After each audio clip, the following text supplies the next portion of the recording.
In my thesis, I am making a study about the objectification of female journalists with a comparison between Brazil and Portugal. I want to know how this objectification interferes in the journalistic credibility of these women. It's a reception study. Even if there are studies that prove the situation of objectification, we would like to have our own material proving it too.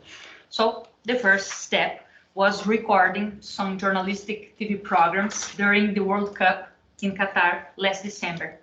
After this, I realized that we had a very interesting content. So here I am talking about one of these TV programs called Central da Copa. No, the first. Yeah, thank you.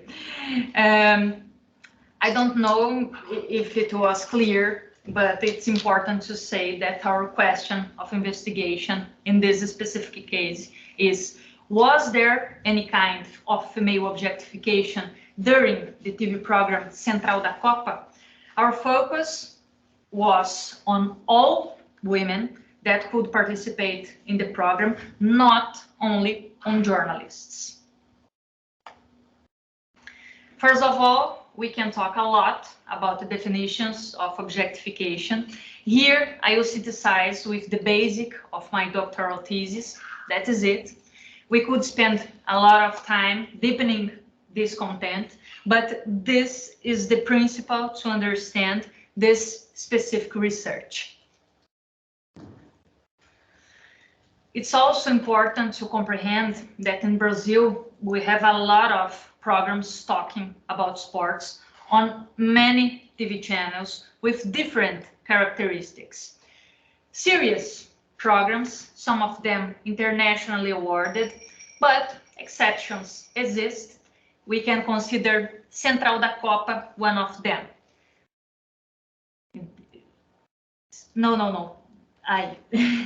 Central da Copa was a special TV program broadcasted by Rede Globo only in years when there is a World Cup. In the last one, it was exhibited from November 21 of 2022 to December 17 of the same year.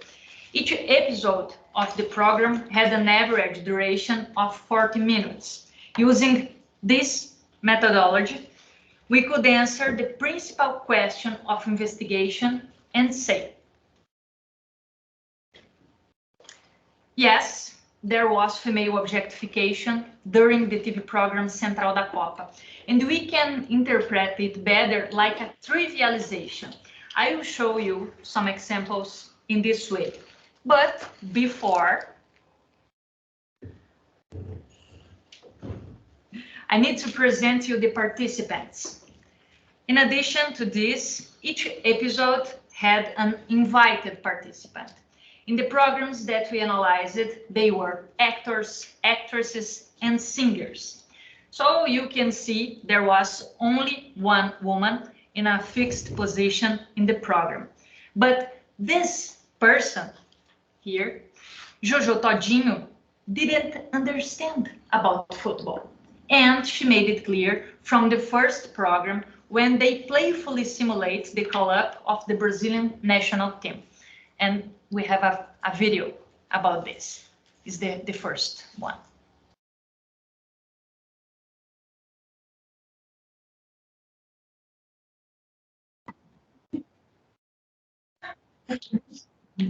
Once more, please.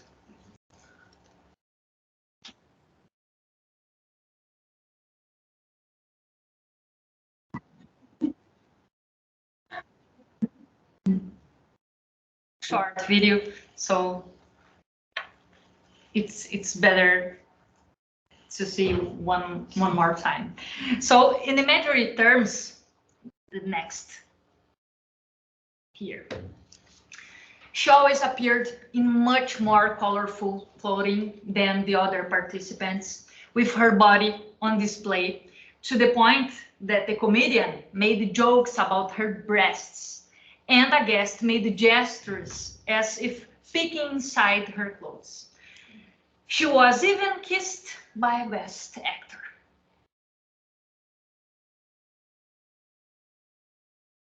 Here are some examples. When people spoke to her, the tone was always playful, sometimes with sexual connotations. Jojo was repeatedly called upon to comment on the players' physical appearance and their relationships outside of the game. The stereotype of a woman who doesn't understand football and is there only to draw attention for other reasons is reinforced numerous times, as in this video. Yeah.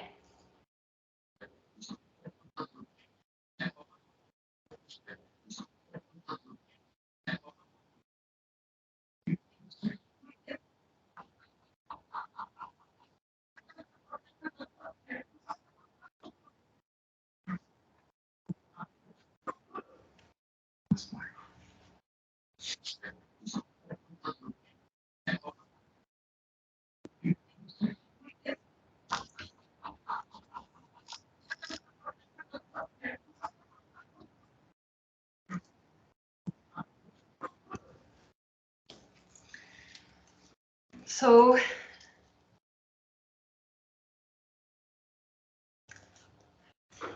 Jojo's condition is the most striking because she was a regular participant on the show, but the invited women also reinforced the standards. All beautiful, with more eye-catching appearances and a greater emphasis on sensuality. I could spend hours here giving examples that honestly are shocking, especially for a program that claimed to be journalistic, even though it started after 10 p.m.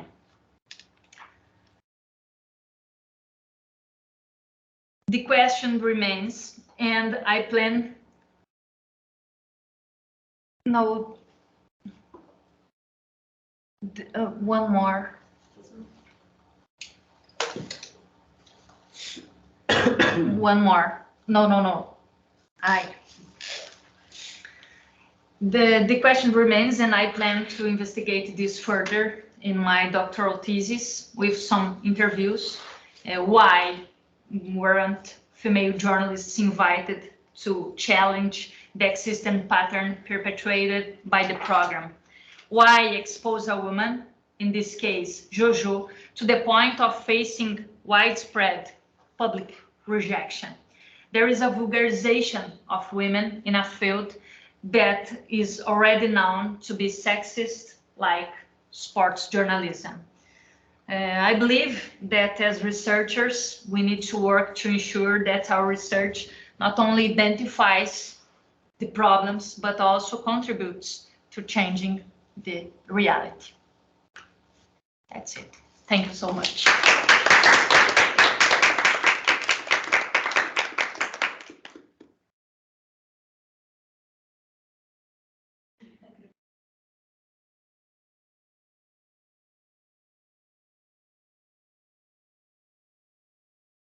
I don't know what is the format. What is the format?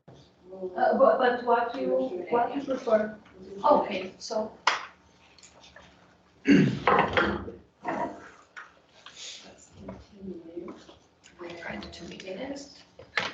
you want me to go next, or do you want to? Okay. All right.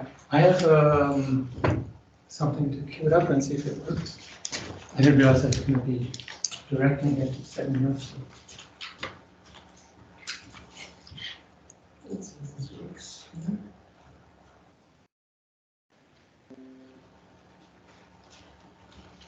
Let's see if we put it in full screen. Let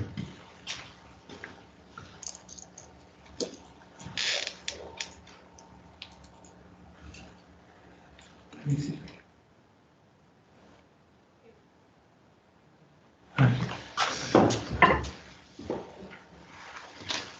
Okay, so I don't know where to stand. It's funny because I actually am used to, as an American, this type of format, but I give a lot of presentations in France when I was like sitting behind a screen, and so I'm used to sort of like, okay, I'm sitting down. So you can see by my title, I'm going to talk about gender roles in talk TV, the emergence and disappearance of the female late night host. So first of all, before I talk about this, there are actually three major subgenres in talk TV. So the first one is called the late night entertainment talk show, for example, The Tonight Show. And you have the daytime audience participation talk show, for example, the Phil Donahue Show, or perhaps you're familiar with a more popular one, the Oprah Winfrey Show. And then you have the morning magazine format show like the Today Show. So we have these three basic types, but I'm mainly going to focus on the first one, though I will make a few mentions of number two. So what do we mean by late night? I want to define exactly what that means. It basically means TV after the news, so 11:30 p.m. to 2 a.m. local time. So Caroline kind of mentioned this. This is also research which is in progress, so it's not a finished paper. It's something that I've been tackling, and so basically I've started with a number of questions, and first I have a kind of remark about, which is my observation is that basically late night TV is a male-dominated space.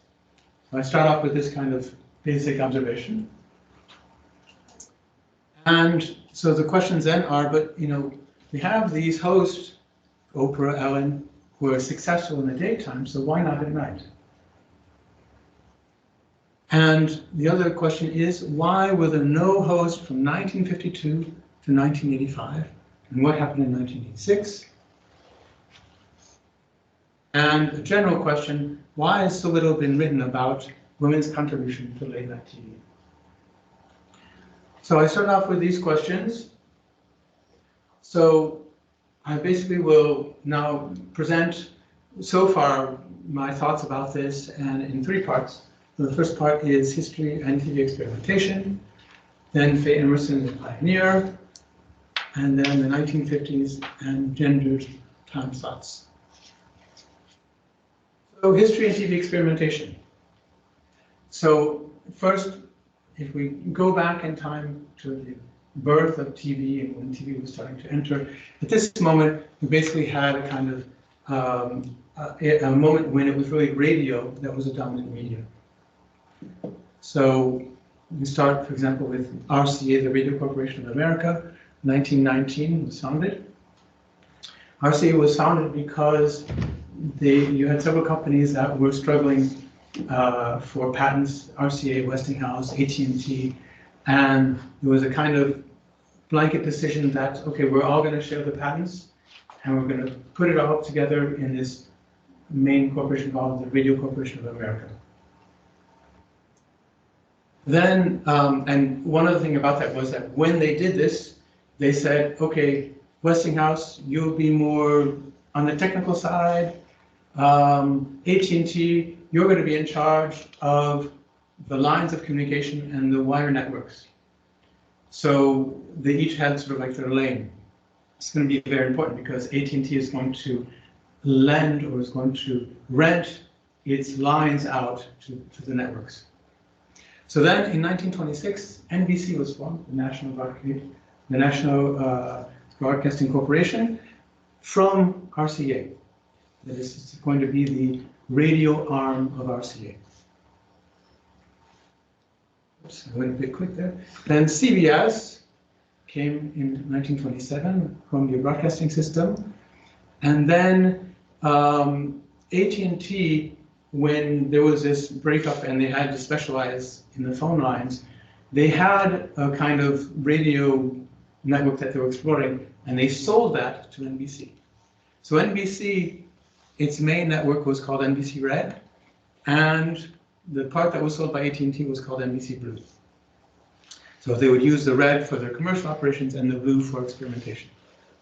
And then there were some antitrust cases brought against NBC because in several areas they had a monopoly of all the networks. So the government said, okay, look, you know, you can't own all the networks in this one place. So you're going to have to sell off one of these two. So they sold NBC Blue to the president of the Lifesaver Company, those candies, and he bought it and he called it ABC, the American Broadcasting Corporation. So from 1943, you have basically the three major networks, the big three. Now, actually, some of you may not know this, but there's actually a fourth network called the Forgotten Network. It's Dumont, which had made TV sets from 1946 to 1956, and they had some shows that were popular. For example, Cavalcade of Stars with Jackie Gleason. Gleason actually wanted to remain, and he asked for more money because he had a lot of gambling debts, and they said no, and so he left to go to CBS, and this is one of the reasons why they went under. The other reason was that it was so expensive for them to pay to rent out these AT&T wires, and they didn't have enough money coming. So they folded in 1956. So in this area of experimentation, so 1948 to 1953, there's only programming over a small section of the day. That is, it's hard for people to realize this, but when you were watching TV back then, when you watched TV, it was only a block that was programmed. So maybe it would start at 10 a.m. and then there would be programs all the way until the night, until the news, 10, people had dinner, whatever, and then they stopped. It would be like the national anthem, and you'll see a little image, I'm going to show you later, and you hear the sound beep, and that was the TV sign-off. So, as I mentioned, the dominant media at this time was radio, and there were a very small number of TV sets in each home. As I mentioned, this is kind of the experimental stage, so the TV is very big. It costs a lot of money. If there was like one family that had a TV set, all the neighbors would meet and watch TV at that family's house. So there were not a lot of TVs. However, so if we look at this, 1% in 1948, and then 5 years later, 53%. And then at the end of 1960, it's like 90%. Okay, so this is huge in terms of how TV came onto the scene as a media and exploded. So we have this phase where in between the moment when TV is going to dominate, where there's a lot of experimentation, not a lot of people are watching. So this is the sign-off that you would see at night. So the networks felt, okay, we have this empty space before and after.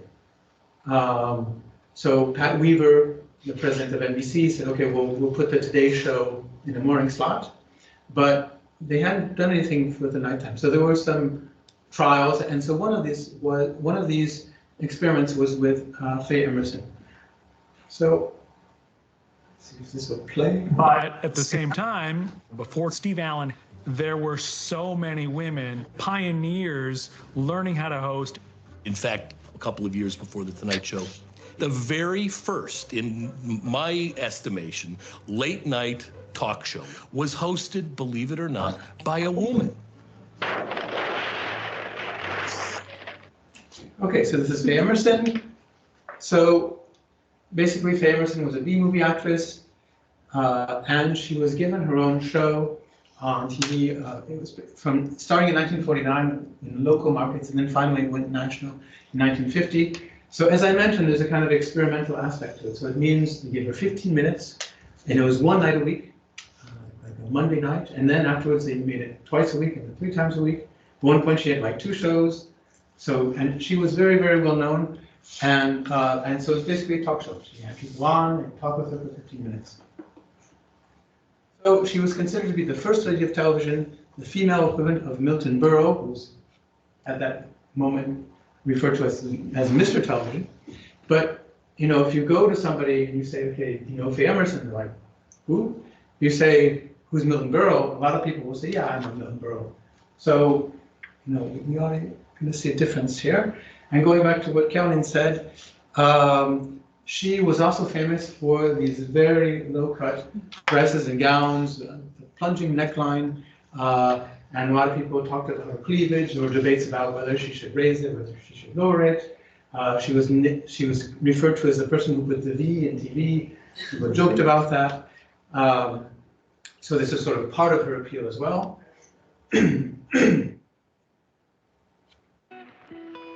Hello. Faye Emerson.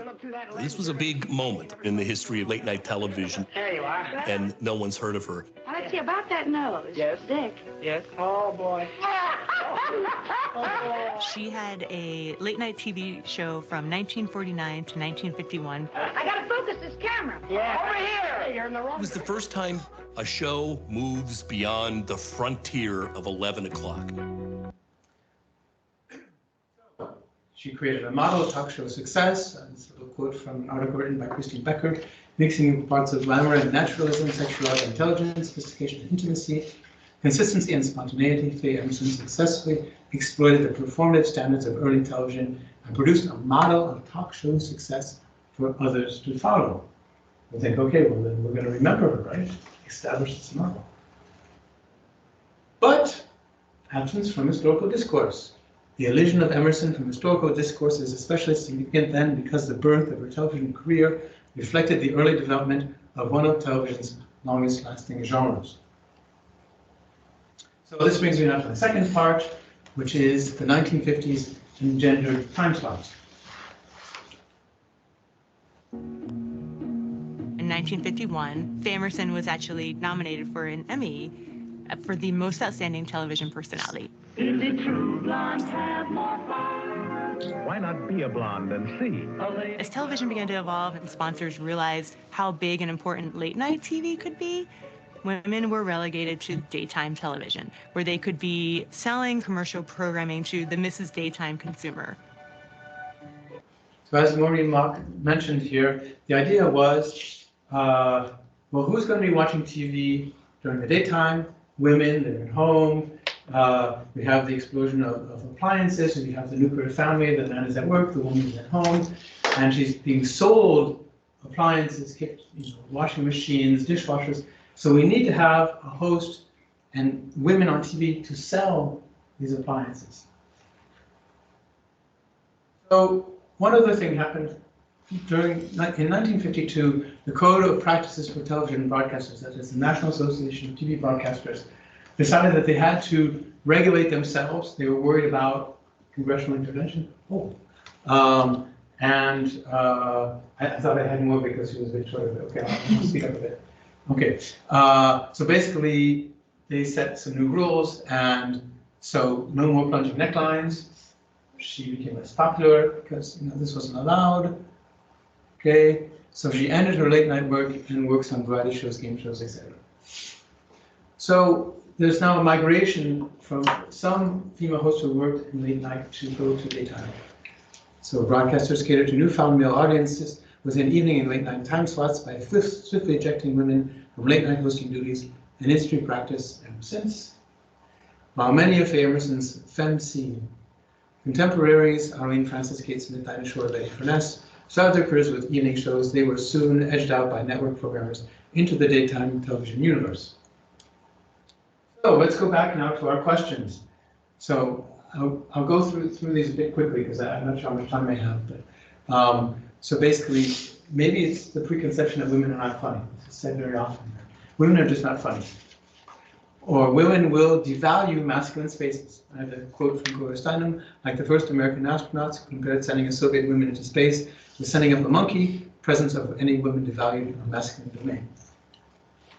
Or gender separation of audiences, women only at day, men and women at night. So the man would be watching at night, and have control and no control, so it should be a man.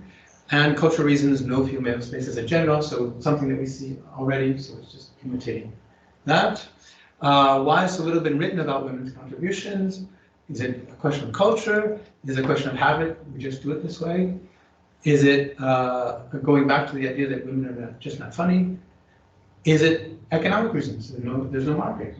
We can't do this because nobody's going to buy it if it's a woman. And what happened in 1986? So in 1986, there were favorable circumstances. There was the emergence of a new fourth network called Fox, and it was marginal, so they could take risks, just like experimentation. And so change is only allowed at the margins, and a rising popularity of Joan Rivers and her position as mentoree of the king of late night, Johnny Karsten, on The Tonight Show. because she had been made the permanent guest host of The Tonight Show.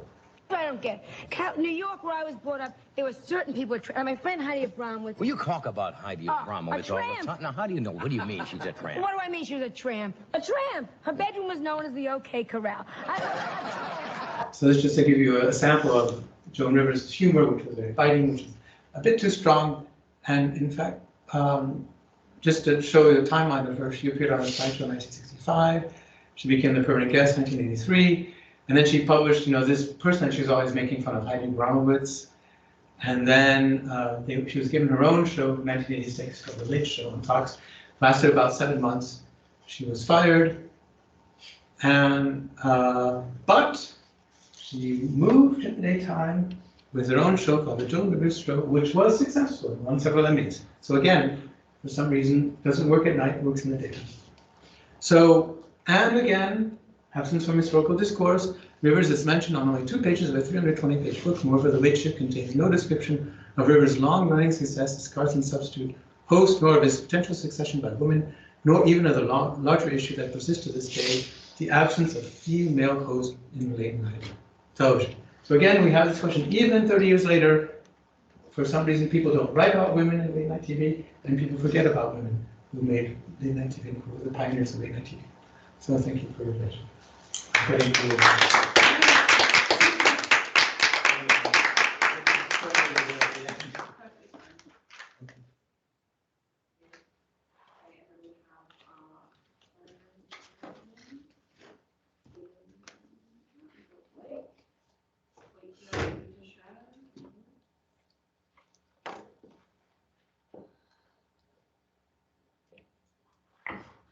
I need to allow Teams to record my screen.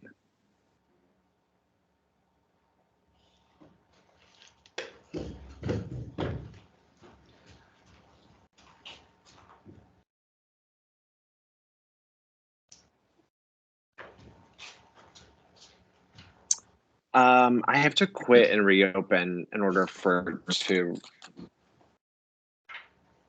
So I might just, yeah, I'll redo that.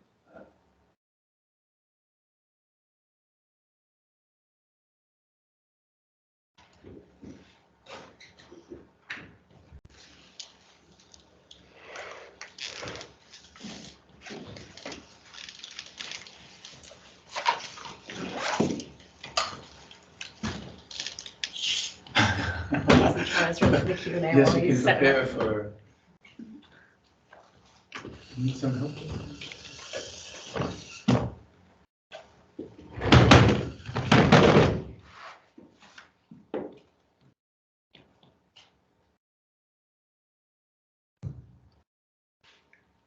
I feel basic patience.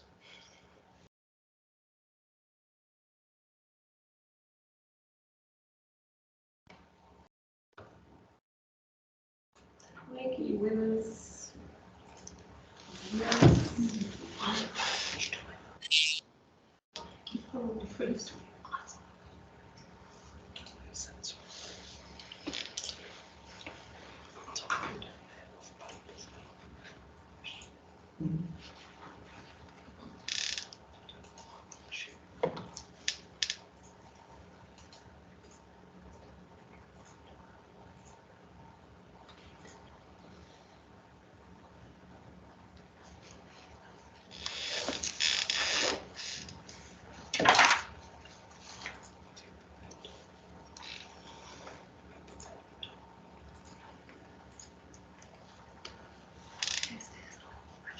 Oh, good. Yeah, I don't know what it sounds like.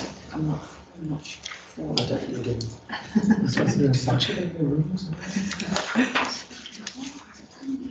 The other one's this room are by the. Yeah, the only ones are kind of like if you read backwards, there's no others.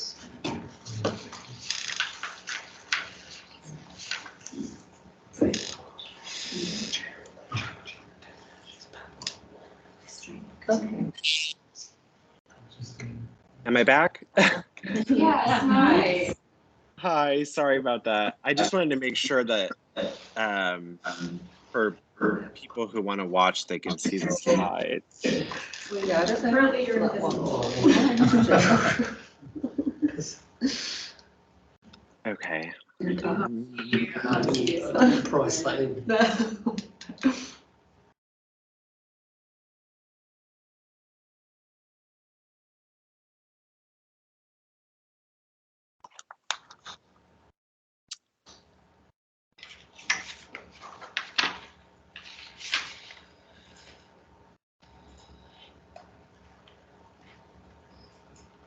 Oh, you can't see me. Yep, you're here. You can see you. Now we can see your screen. Oh no.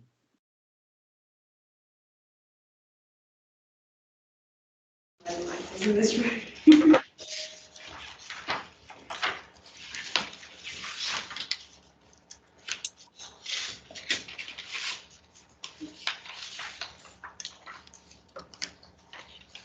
Can you hear us? Yeah, I'm trying to share the window, but it's only opening my screen. Sorry, I'm not well versed in Teams. There we go. Okay. Okay. Thank you for your patience. Sorry.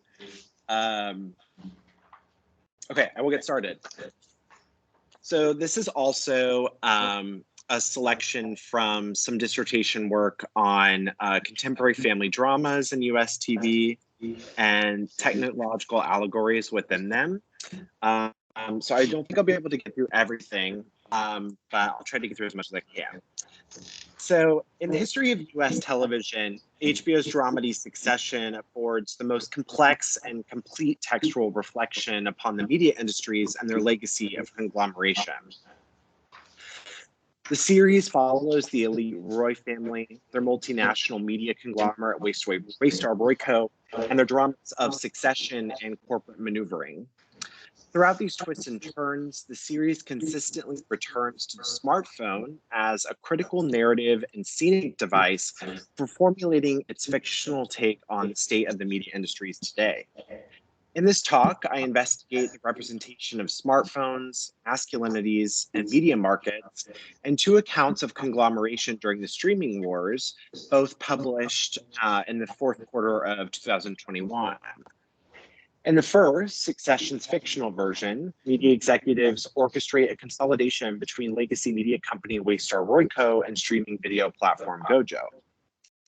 In the second, James Andrew Miller's Tinderbox, HBO's ruthless pursuit of new frontiers, the oral journalist dramatizes the real-world merger between Warner Media and Discovery Inc. Through a pair-industrial comparison of Succession and Tinderbox, I demonstrate how both depict the smartphone as a variably masculinizing or emasculating technology for male CEOs reorganizing media companies. In their emphases on the smartphone, both accounts draw on mobile media's destabilization of symbolic divisions in gender spheres and labor. They also figure the smartphone, a device that exceeds the reach of the legacy media industry's market definitions, their strategic characterizations of their products and competitors. I argue that the para-industrial interface between Succession and Tinderbox does not simply illuminate the smartphone's excessive relation to the media industries on the one hand, and the smartphone's unstable gender symbolism on the other. Instead, it connects them. This interface between fictional and publicity representations of the media industries signals the smartphone's structural embedding in the economic realities of the US through its complex relation to gendered social authority. The interface between Succession and Tinderbox. Oh, can you not see my screen? I'm realizing this as I do this. Oh no. You cannot see my slides that I've been sharing this whole time. We can see full screen. You just need to click on the full screen mode. Yes, Okay. Go back to where you were sharing. It should work in full screen from there. Okay.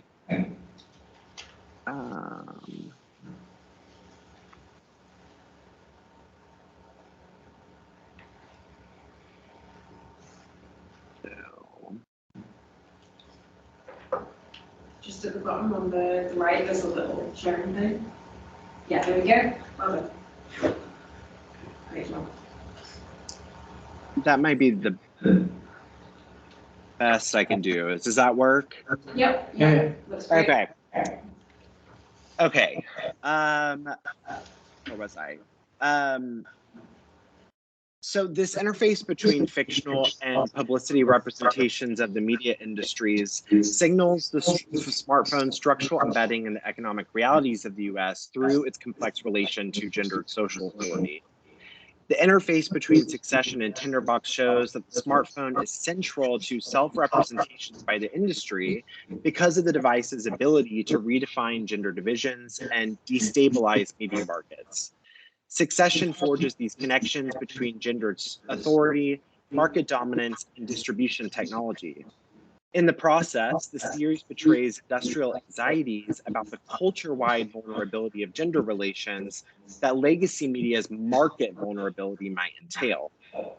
So in my analysis, I adopt the conceptual framework of para industry, which John Caldwell identifies as, quote, ubiquitous economic and cultural industrial interfaces woven together by socio-professional media communities to surround, buffer, and complicate any access to the industries. Quote. I suggest that Succession and Tinderbox embody Caldwell's category of the para-political economic text because they dramatize processes of corporate consolidation and conflicts between and within media corporations. Para-industrial analysis enables me to deconstruct the layers of mystification that intercede between the media scholar and the industries.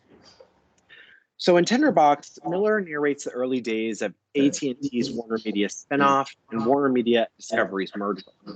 Staging a dialogue between AT&T CEO John Stankey and Discovery CEO David Zaslav, Miller describes the initial exploratory conversation as taking place through email and text messaging.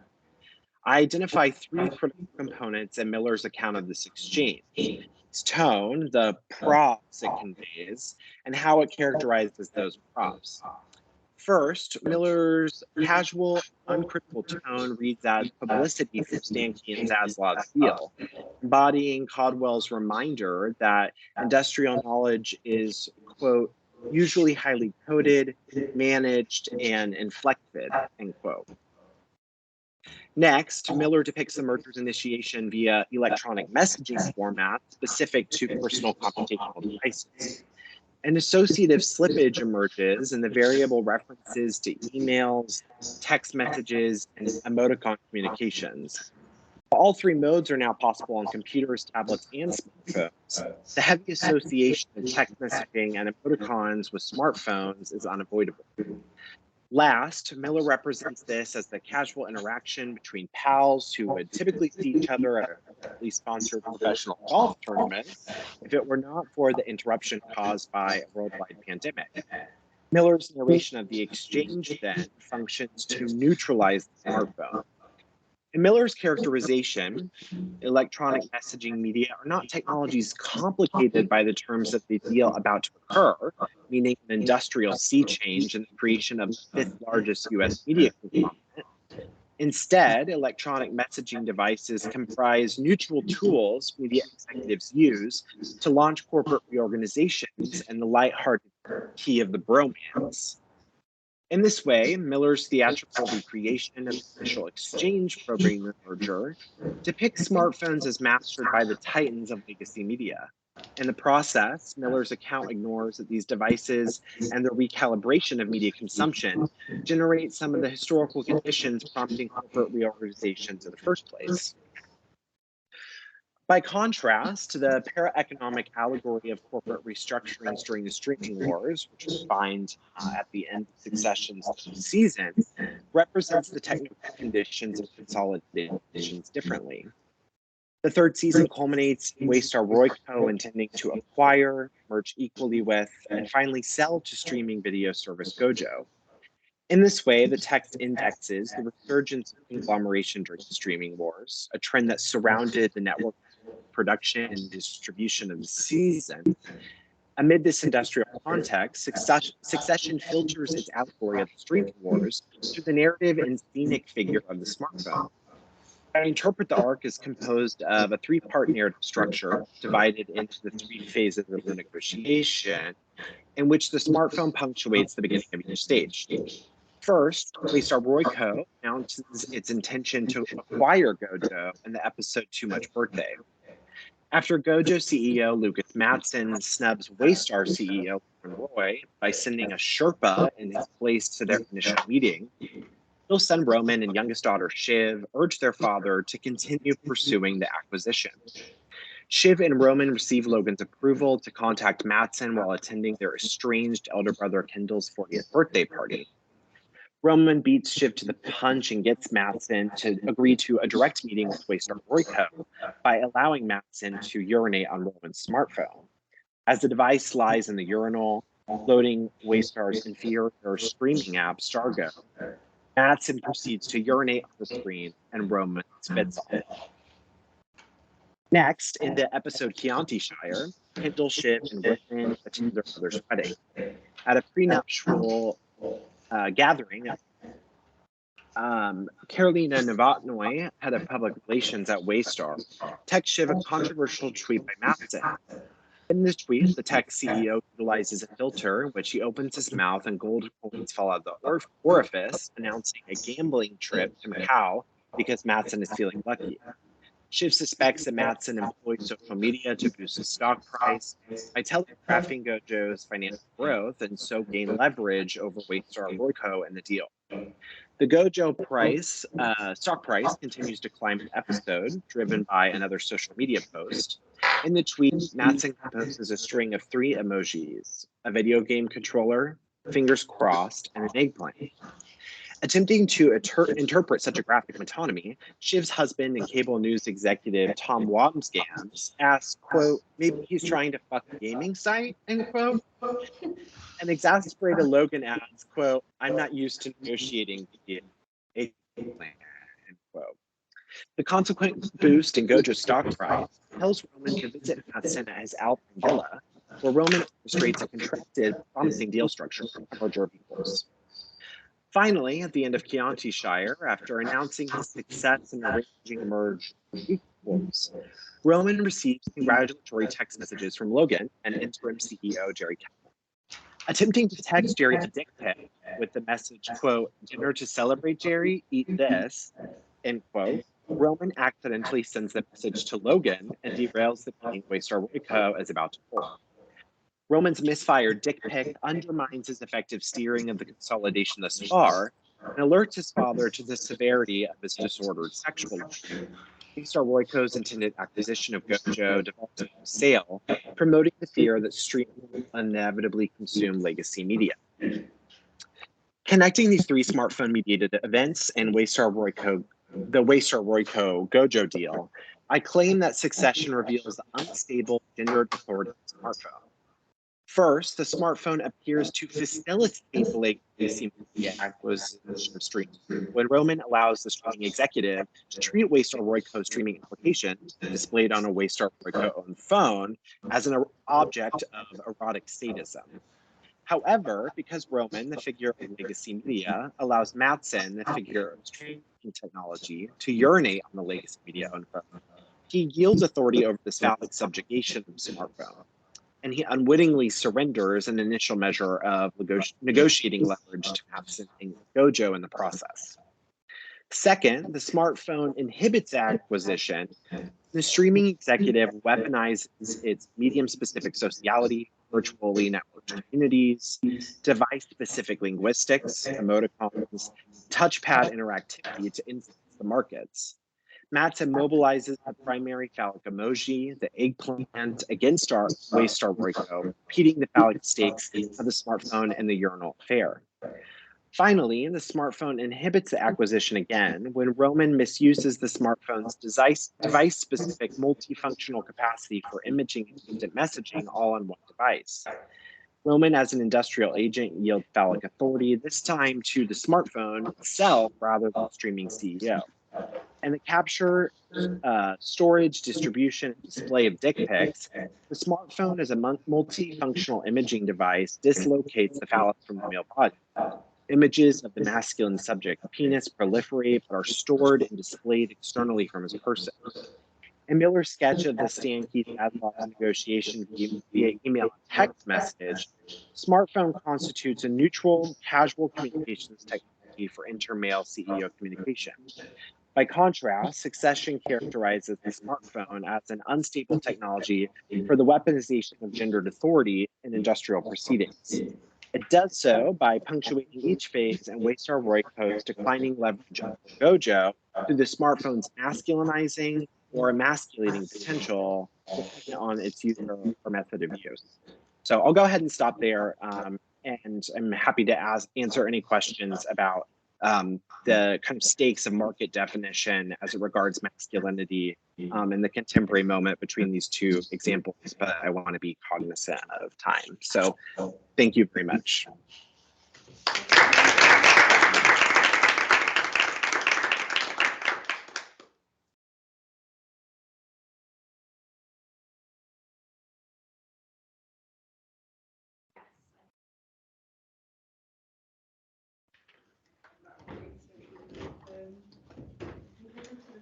A little bit more and be more in frame. Just tell us what is it. Yeah, if I come like over here. It's just like a little corner. You come along to a little bit. And like if you want to join us, that would be great.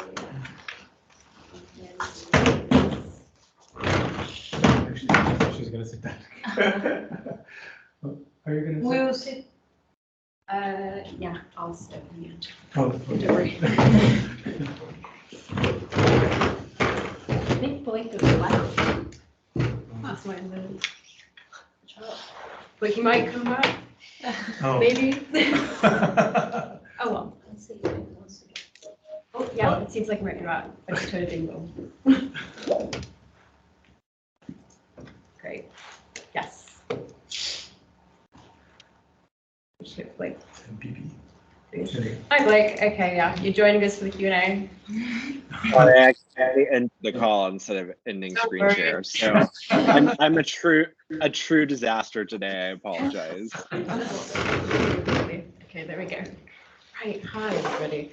I think I'll just like think right away. Should we turn on the lights also? Yeah, unless we like this intimacy of like the room. Thank you.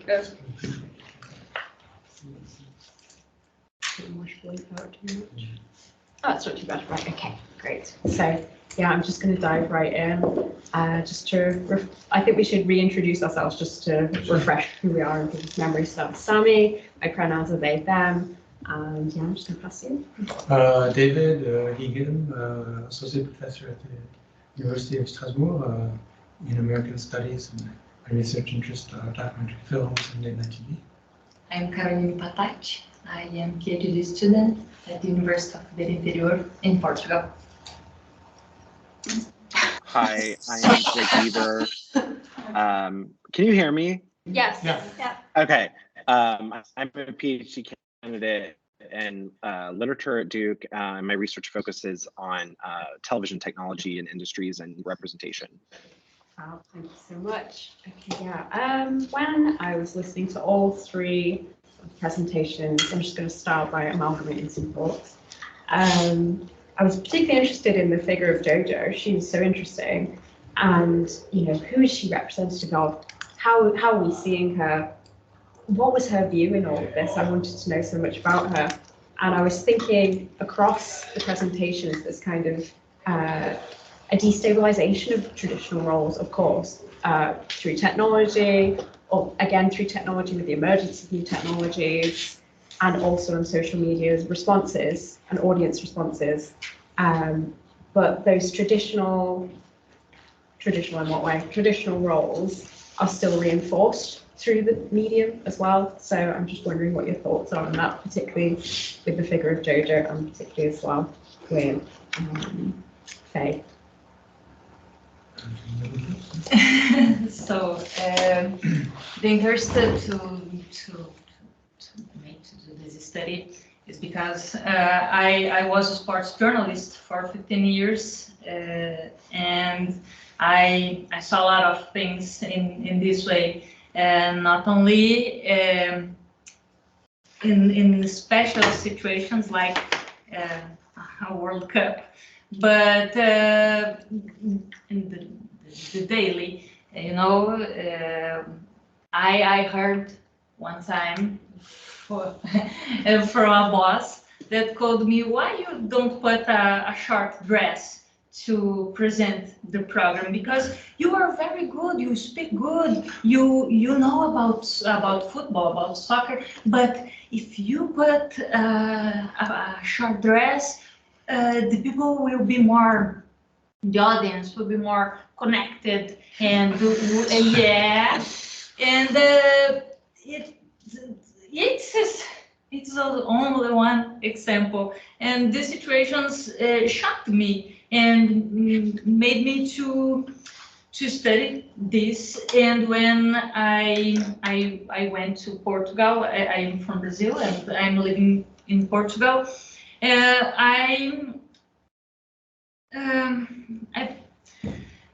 saw a difference between both countries. In Portugal, we have a silencing. The women is are more like mediators on the TV programs about sports journalism. They don't have an active voice, and it's a way of the objectification. And in Brazil, we have the trivialization. You couldn't understand a lot about football, as I showed, but you need to be beautiful. You need to follow a pattern to stay on TV. And I think we have different problems, but both are problems and big problems. So it's because of this I made this investigation, and I am in progress because it's part of my doctoral thesis. So I'm not sure if you'd like me to talk a bit about Emerson. Yeah, and the idea of destabilizing sort of traditions of media and television. Well, the first thing I would say is, what was interesting here is there wasn't any destabilization because they basically said, okay, we're just going to do the way things are done in the radio, because they didn't really know what TV was then. So, but all of a sudden, when they saw the power that it had, then all of a sudden they reverted back to sort of like a male dominance kind of way of thinking of, okay, well, this has to be like this, and kind of sorted them out in terms of time plots. On the other hand, Faye Emerson as a person was somebody who destabilized gender roles. There's an excerpt of her because, first of all, she put out the kind of physical beauty of not hiding it, which was also risque at that time, but also she was very intelligent. So that was very destabilizing. She was on game show host, and she was actually married to Roosevelt's son, and there were some problems with his ego because they would ask questions and he wouldn't, like she would be a panelist or whatever, and she would have the answer and he wouldn't. And so that was destabilizing, was that a woman who was beautiful, sexy, and intelligent. So I think in that sense, and I also read about how she would get drunk and if guys mess with her, she would like punch them. So I mean, so it's really, somebody who's not like any other woman.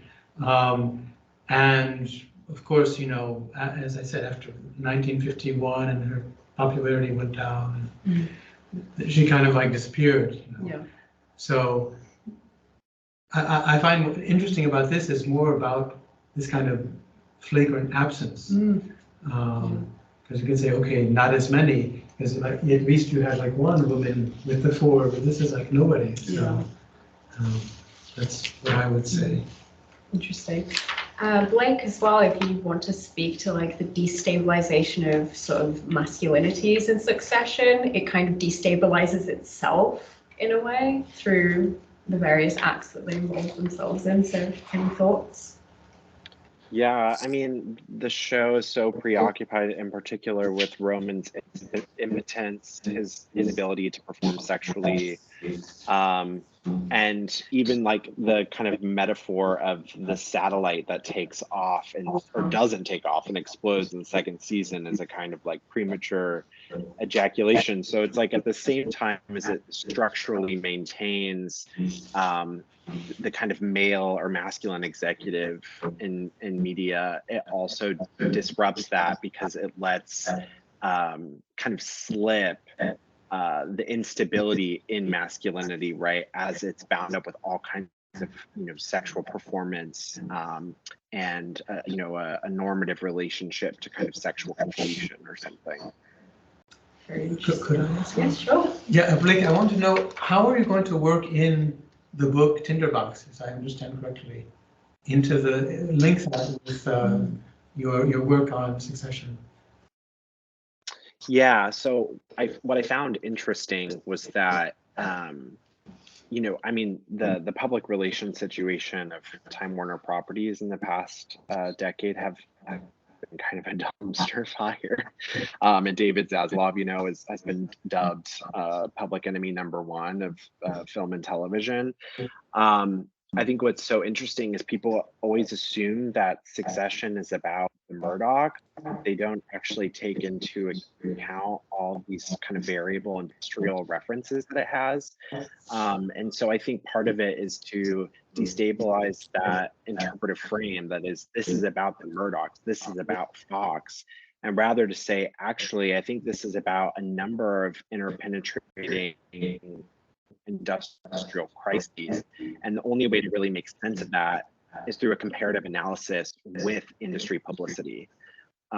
So as I expand the section in the chapter, I talk about sort of a comparison of how they're defining markets in relationship to smartphones and streaming, and elucidate kind of how that takes place in the field of gender.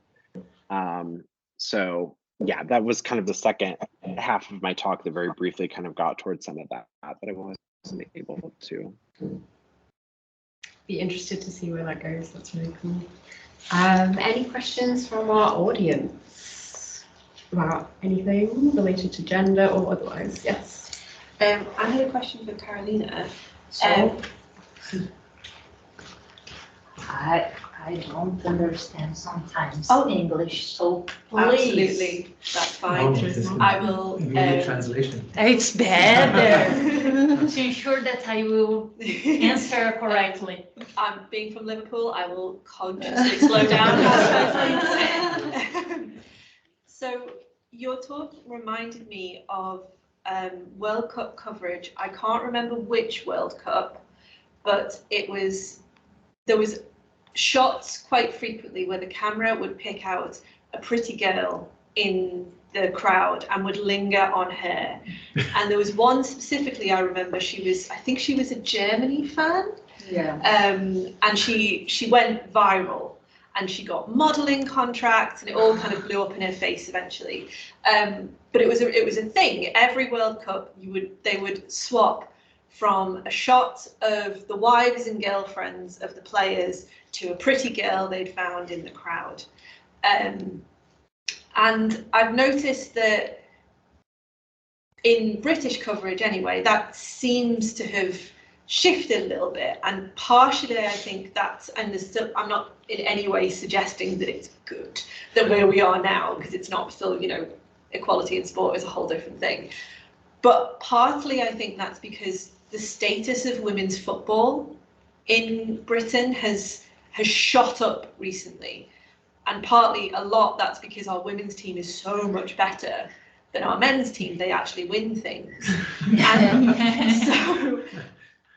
So now you have like Alex Scott, who's a former England player. She does quite a lot of punditry. She does quite a lot of commentary. You have these very knowledgeable women who are very prominent in sports journalism in this country. So I'm just wondering, sorry, it's a very long-winded way of getting to it, but what is the status of women's football in Brazil? Is there a kind of equivalent rise in status, or is it still very much focused on the men's game? Well, now we have the World Cup and the. Thank you. We have we are talking. Yeah. We're talking about this on the lunch. It's a very different coverage. Mm-hmm. For me, it's a little preoccupating situation because we have female reporters, female speakers, only in the female World Cup. Right. But when is the real World Cup, the situation is different. And now, okay, we have, for example, one speaker, female speaker we had in the last World Cup, but the coverage is very, very, very, very different. Mm-hmm. And for me, I believe that it's a preoccupating situation, because when we have only female journalists covering the female World Cup, you sometimes if we have only female journalists here, why put female journalists to cover the real World Cup? And it's very different. Maybe they will broadcast some matches, only Brazilian matches, but it's we can't make comparisons. It's very different, and it's important in the term of the visual terms. It's very different because it's most serious. The coverage, the female coverage, is very, very serious, with the dress, with the to the female World Cup in comparison with the male. And the male, you will see this what I showed. And now, if you will see, we will watch some match, you can see this exhibition with, no, it's very different. Brilliant, thank you. Thank you. Do you have any other questions? That was great, thank you. Yes. Yeah, David, loved your talk. I was just curious because you went from Faye Emerson and then to Joan Rivers, and it kind of, I'm just wondering about contemporary. End of the tunnel.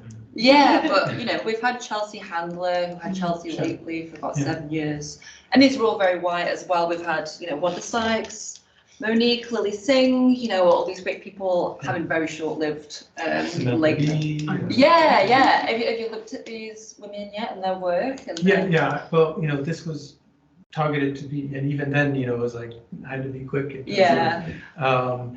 This is sort of like some research in progress where I wanted to talk about first the absence, and then I could maybe cover the marginalization, because after we come out of the tunnel, you have Joan Rivers, then afterwards it's more of a marginalization phenomena, meaning, okay, we'll give them like 1 year and then something goes wrong, canceled. So Wanda Sykes, 1 year canceled. I think there was somebody in 1996, it was like later or whatever, she was canceled like quickly. Chelsea Handler was like the exception because she lasted for 7 years. But then when she went on Netflix, that was only like 2 years. And Samantha Bee was, kind of was like an exception. It was 2015, but then 2022 canceled. Lily Singh, she's a bit different because she came from YouTube, so we can question maybe the validity of her model. but still, I mean, 2 years, and then she was exceptional because she was actually on a network where the others were on sort of like cable. So she was on NBC, but again, at the margins, very, very late at night. And so the only survivor at the moment, thinking about Succession or whatever, is Amber Ruffin. But she's on Peacock, which is a streaming service. So again, it's something a little bit in the margins. So, this question of, if we've got something that's mainstream, we don't want to take risks. Okay, we go for the kind of white male. Trevor Noah is kind of an exception on the day, but he's gone now. So, but anyway, the enduring, model is the white male. And so I'm just, skeptical, I'm a little skeptical about the future of like, we'll find out because, James Corden is leaving. At the moment on the Daily Show, they're just kind of replacing, and there's a writer's strike going on. So, could they put a woman in there, like Sarah Silverman, maybe, Wanda Sykes? So we'll have to find out whether someday will Chelsea Handler come back. I know. What was that film? There was a film about a late night talk host, and Emma Thompson. Emma Thompson played it, didn't she? Mindy Kaling. Yeah, Mindy Kaling was like one of the writers on it. Was it just called like Late Night? Or I think it is just called Late Night. Wait, when did this come out? Only a few years ago, I think. Yeah, it might be good, like a reference point. Yeah. Because I was thinking of like, there's The Late Shift, which is the HBO film, which was made from the book. There's The Larry Sanders Show, which was on HBO, which was a big success, which is also a parody of late night TV. Yeah. There's something else. There's been quite a few films lately about network news as well, which are centered like the role of the woman. Yeah. Like in a post sort of Me Too era. Oh, there's 30 Rock also. Yeah. Which is a parody of Saturday Night Live. Yeah, I just thought that was interesting because it's about sort of an older woman who's getting pushed out of late night TV and getting replaced by a younger man. So it's a really interesting film. What's the name? You know the name? I think it's just called Late Night. Do you think? I want to Google it. I think Google it. Yeah. It's on Amazon. I think they bought. Yeah. Oh, this is very recent. It's fairly recent. 2 or 3 years. Yeah, 2 or 3 years. It's okay. It's good. I was thinking about the last thing she did, which was Years and Years. Oh yeah, the dystopian. Yes. Oh yes. Is this called it? Okay, yeah, I'll take it. Well, thank you for the reference. Yeah, it is Late Night. Yeah. 2019. Right. Fantastic question. Networks are coming up here as important factors, either perpetuating, again, destabilizing, reinforcing gendered power dynamics. We see the kind of behind the scenes, as it were, in Succession. In the making of the phase show, we see some kind of behind the scenes type work. There's sort of like the immediacy of the sort of genre that JoJo's in. What do we think about how that kind of it has the ostensible quality of like being live? It's not. It's constructed.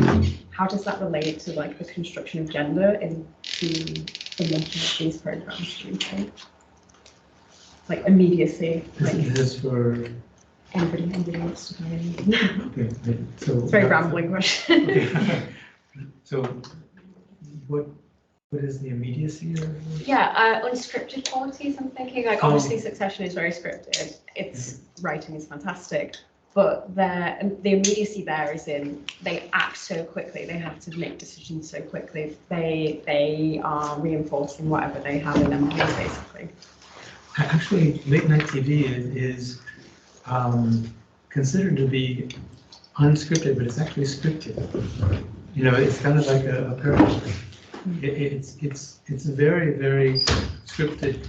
They have their questions beforehand, and they know like what to stay away from and what they but the one exception to that is the Colbert Report, which was totally improv based, and he actually was able to elicit real reactions.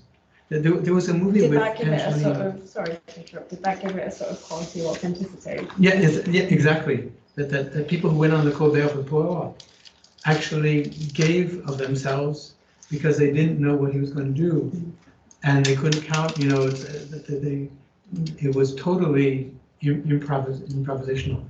So, as some scholars have written about that, they said that when you watch it, you came away with a sense of like there was a real exchange, whereas everything else is kind of contrived. So, like Johnny Carson is, everything is, set up so that, and Joan Rivers said of Johnny Carson that he was a perfect straight man. He would just set up her jokes, so that, so I'm not really sure if we can talk about that quality in late night, which is kind of paradoxical because it sells itself as kind of being spontaneous and free. Yeah, I'm connecting the kind of idea of authenticity and realness in my mind, especially with Jojo as well. Is she seen as an authentic person? Because in some of those responses, it was as if she wasn't, although it seems as if she is. A colleague asked me another day when he watched the second video when she told that she don't know about football and that she audience weren't like her presentation, and he asked me, Carol, this could be the situation a part of a script, and I told him that I didn't believe because her personality couldn't permit this, and if you watched all the programs like I did, not all the programs but a lot of them, you can see that the only thing in this way that they tried to reinforce the character. So sometimes she asked some questions about football. They try to put her to talk about football, expecting a wrong answer. So this is the only situation, but it's a curious, and I need to talk about this, that we have a lot of serious programs on Brazilian television talking about sports, but these situations are shocked us. So we need to talk about this too. Is she ever seen outside of that program? Does she have like a social media presence? Is she only seen on that program? Is she on other programs? No. She's a singer. Yes, she's a singer, and she was invited to and the responsibles by the program told publicly that she was invited only to catch the attention of the audience that don't like football, that don't understand a lot, to be a normal person and to make a funny participation. Now she's only a Brazilian funk singer. Yeah, she's a curious character, and it was very embarrassing to watch her in this position, because and she is very young, maybe 23 years old only. Yes, so you think, why? No. Were there criticisms afterwards? No. Did people say anything to the TV station? Like, why are you putting this person here to represent women and she doesn't? Yeah, and you need to think about more about this, because she's a black woman. she's out of the pattern, physical pattern. We need to talk about this. Why to put a woman concentrating all these characters? It could be an incredible space to change some things, and you use this to make jokes. It's sad. My question is, did you look at any critical reactions to the company? Do you know people said in letters and said that they were offended? Or? No. Or everyone was like, okay, it was great. No. I want to extend my research in this way, but until now I only watched and well. Thinking about that kind of idea of authenticity, you've described how Faye punched dudes like when she was drunk and other things like that. Was that seen as still her being herself, or was it seen as like, oh, this is out of the ordinary, this, you know, should be condemned, things like that, like the sort of progression of her persona? Yeah, well, I think that was kept out of the public eye. These are sort of like anecdotes that her second husband like recounted or whatever. But you know, in the public, you know, at this time in the 1950s, you know, the debate was about like the neckline, and you know, there's like cartoons, like the man is saying it's too high and the woman says it's too low, you know, but that and just, you know, you know, this kind of, she's an idol or whatever, she's a TV personality, she's very well known, so that other part of her life, you know, people didn't know about. And she kind of left, she went to live in Mallorca when her career started to go down, you know, but she was sort of like, that was part of her personality too, which was like, she wasn't interested in fame, and so when she had enough, she said, okay, I'm out of here, and had partied in Mallorca, you know, until her death, so. Good for her. Yeah, so she wasn't like pursuing that. Yeah. Blake, do you have any thoughts on authenticity as it could be a theme in Succession? They seem like very inauthentic people quite often. Maybe not, but I just wanted to add something to what David was saying about the contemporary examples, that I do think there's this interesting trend in which I guess we assume that technological innovation is always going to be what carries cultural capital. But right now, actually, whether or not a cable network or a broadcast network carries a show versus whether it's streaming only is actually an important distinction, right? So, like, for example, when they renewed or brought back The Real Housewives of Miami, it was only on Peacock, but once it had enough streaming viewers, they're now bringing it back to Bravo. So there's this sort of like reverse, I guess, like legitimating thing that's going on. So I just thought of that when you were talking about the kind of exception of the late night talk show host or talk show host being only on streaming. Well, no, I mean, I agree with, totally agree with what Dick says, which is, I mean, it's interesting too, because with the pandemic, I actually work in distance learning. That's my job description. And so I help people, you know, put their courses online or whatever. But I actually led a project in terms of trying to make online courses more interactive. And my conclusion about that is technologies cannot substitute for a teacher. You know, so you have the technology and it makes things different, but at some point or other, we all come back to the same processes of bias or maybe cultural bias or stereotypes or whatever. It's just with a different technology. I was curious about another question I want to ask Blake is, you have seen all episodes of Succession, I assume? How many? Yes. It's like 3, 4? Or? It's 4 seasons. 4 seasons? 4 seasons. Are they finished or are they going on? Oh, it's finished. Okay. Do you see them like renewing this in another form? Like is this do you see this as a kind of a genre, this kind of like male, masculine cell phone form?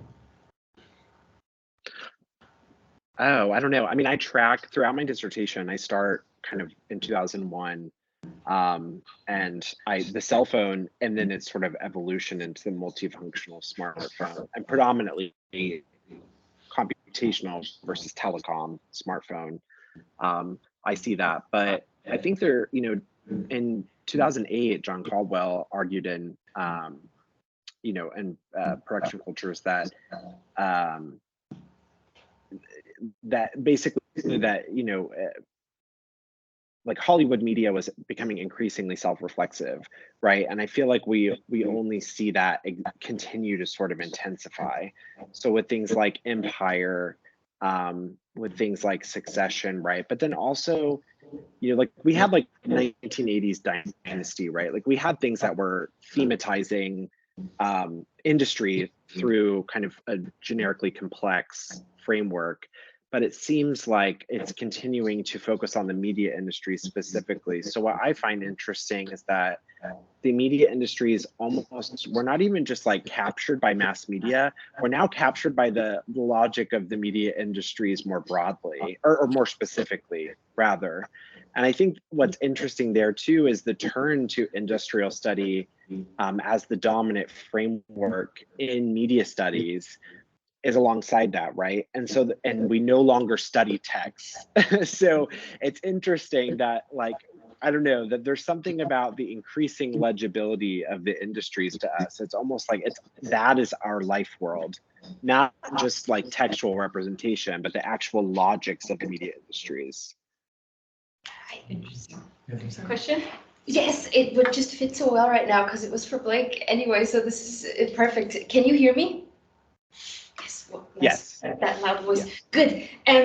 Oh, nice. Yeah, I would, because I was just at the Screen conference in Glasgow like 2 days ago.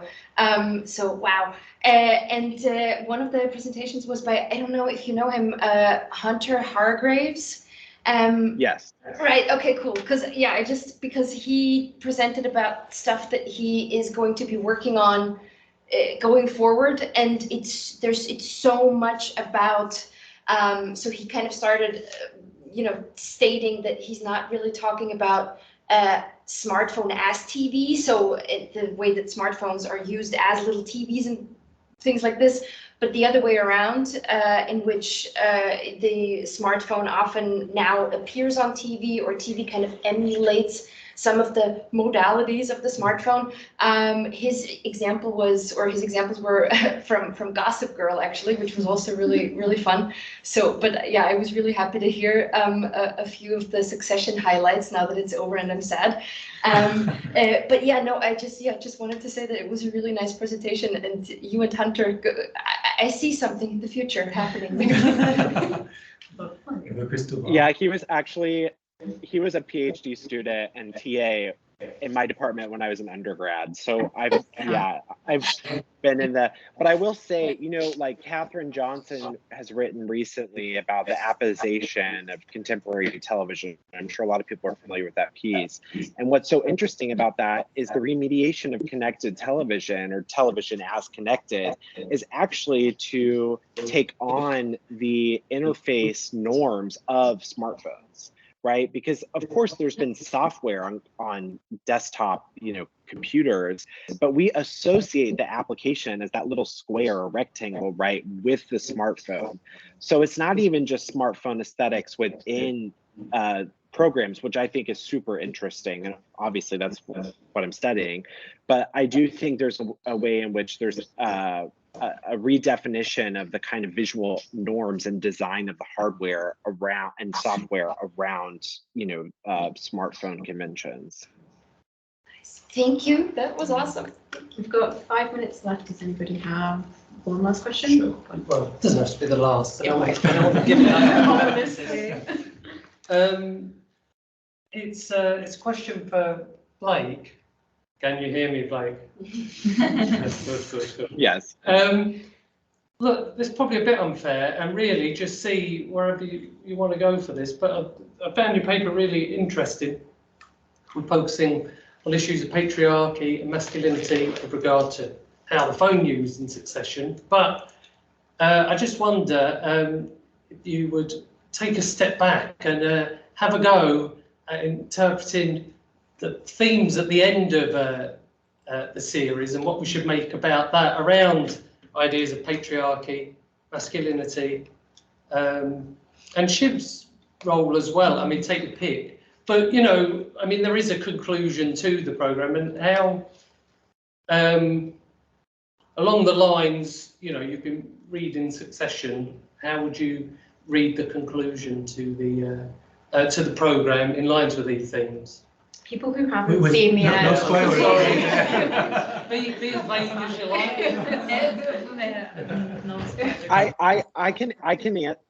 I can answer that in kind of coded terms, so as not to give too much away. But I think that Shiv's decision is really powerful for for this panel and the kind of frameworks that we're using. And I think that's a great question because, you know, she's making a decision to stay with someone that she does not love and who is kind of a vapid bureaucrat and a yes man for the industry, because she realizes that the way that she will maintain power is through patrilineage, because she is going, I can't not ruin it, she's going to birth the child that will inherit Logan's DNA, right? So unfortunately, it shows the kind of constrained positions that women are placed to, where she was never taken seriously as a contender to succeed as CEO because she's a woman. I mean, I really think that's a huge part of it. And the only way for her to maintain control is to kind of weaponize the patriarchal terms of power. And so in that sense, I mean, it's a little resistant because she's like, I'm going to use your terms so I can influence the company, right? My husband and then my child. But it's also like, okay, but this is through patrilineage. So there's sort of no escaping, this, multi-millennial tradition of, the law of the father. So, yeah. That's a great insight, Blake. Thanks for that. I think we can squeeze one more in if it's really quick. Any last thoughts, any last questions? We've got 2 minutes. Can anybody speak very, very quickly? But I just wanted to add to that, the gesture at the end, Shiv's gesture in the car at the end, how does that disrupt what we've been talking about? When she takes his hand? Well, when she does, yeah. Oh, when he puts his hand and she doesn't take it? I think so, yes. Yes.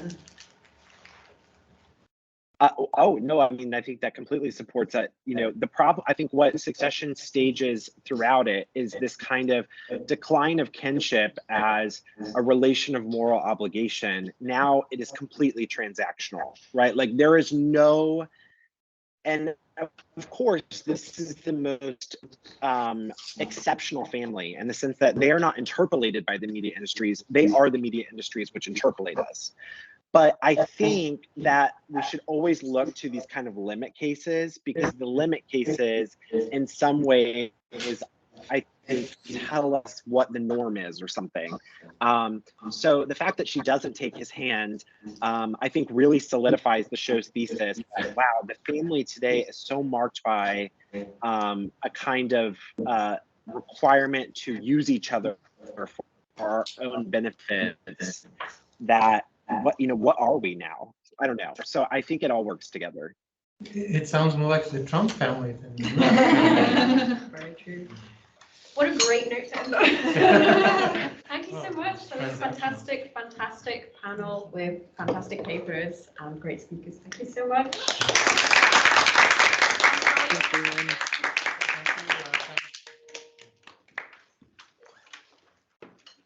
think there's dinner of some kind. They're from their walk. Thank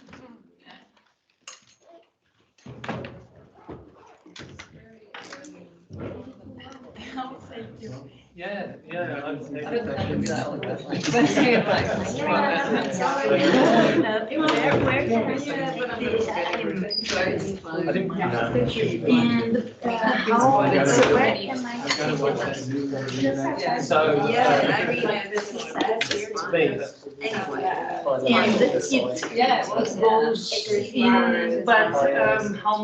How much time do you know? Oh, thank you so much.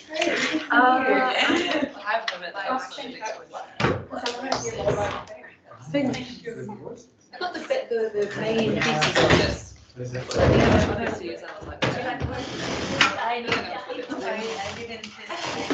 Oh, you mean? Yeah, I didn't. Well, you started Freudian. I don't mean that. Well, I don't mean that in a mean way. Just. But I could totally just see it on the narrative level.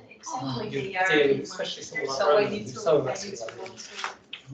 Well, See, oh, he's sort of just.